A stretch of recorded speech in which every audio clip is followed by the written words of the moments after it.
Look at them playing in the bubbles there, look. I love it.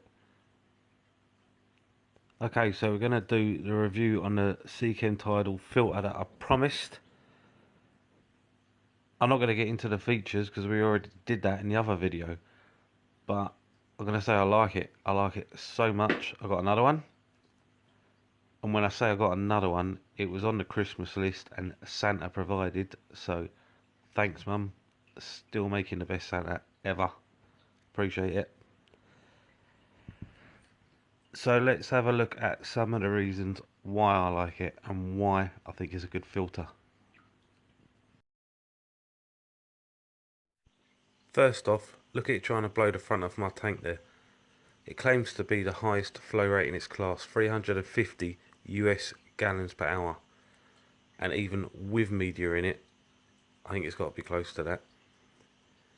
Obviously that's it nearly all the way up, but you can turn it right down if you need to, if it's too much.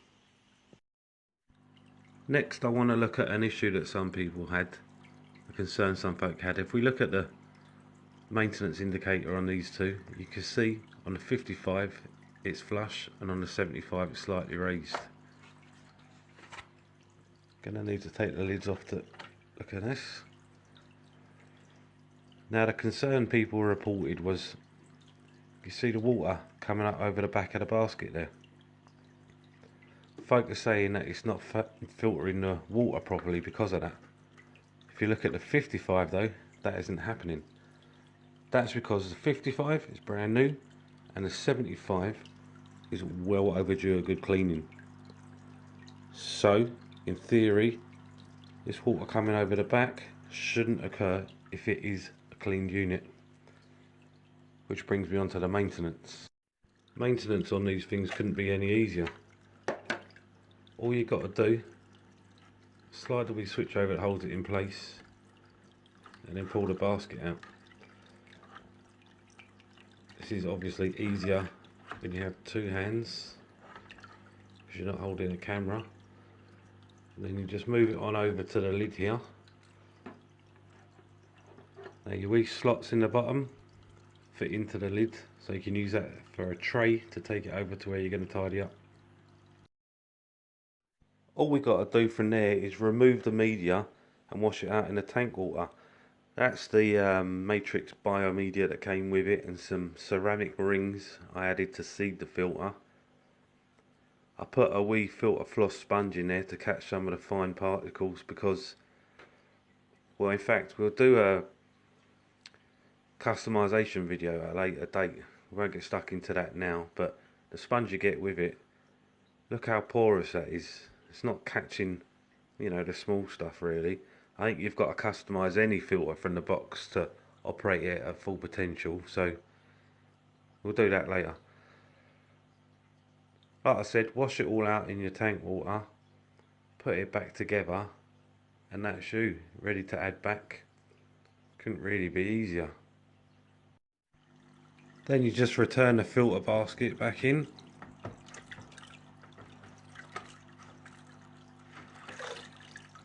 Push the wee clip across to hold it in place. Then get your lid back on. And you're good. After giving the 75 a bit of a clean, the indicator is back down as you can see. And if we lid the lid off again, look, no water coming over the back of the water basket. So to me, it's not a design fault, it's a maintenance issue if that's happening.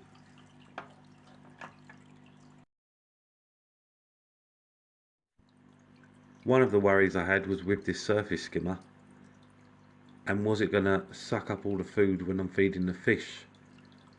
So we'll have a wee look here. As you can see, most of the bigger bits get pulled on past by the flow and the fish grab a lot of it.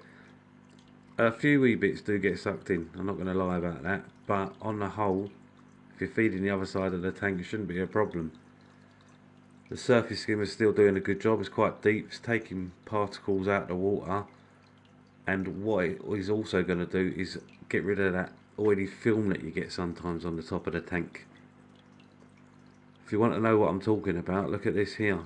I've got some trapped between these tiger lotus leaves, maybe a wee bit more so because that one there on the right is dead and it's decaying, but you do get that on top of your tanks. Not anymore with this surface skimmer doing its job though.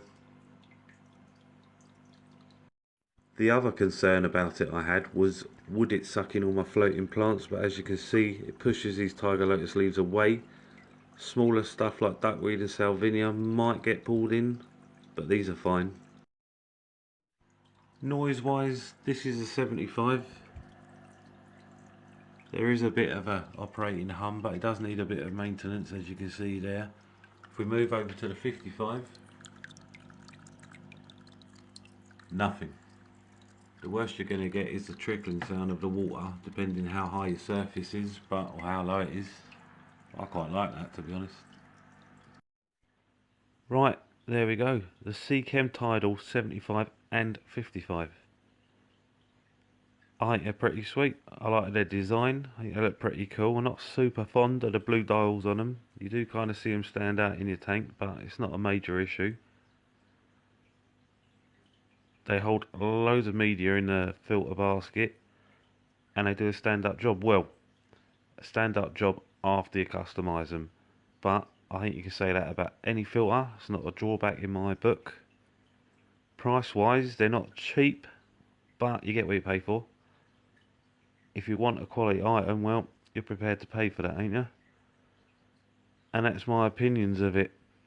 Others might feel different, and that's fine. But if you're considering getting one, I hope that's helped you make up your mind. Right, I'm out. Later, later, later, later, later.